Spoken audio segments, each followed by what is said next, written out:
Premier tour de table pour le Premier ministre Édouard Philippe, et pas des moindres. Avec la CGT, l'un des syndicats les plus hostiles à la réforme des retraites. Il s'oppose au système de retraite à points, qui risque d'entraîner selon lui des fluctuations et donc de possibles baisses du niveau des pensions.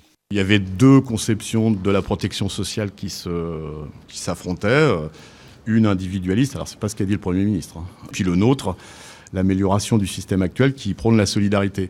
Contrairement à la CGT, la CFDT, premier syndicat réformiste en France, reste en faveur d'un système à points qui prend en compte la pénibilité.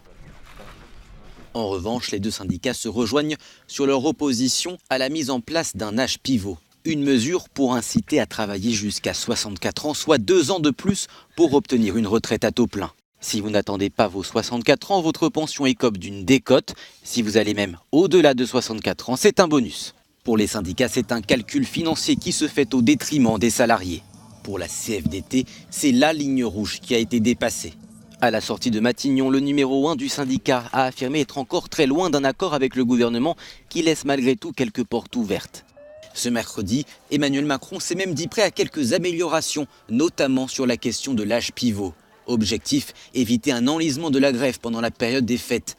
Mercredi, le taux de grévistes à la SNCF était en légère baisse, mais jeudi, le trafic reste toujours très perturbé en France. Comptez en moyenne 4 TGV et TER sur 10 en circulation.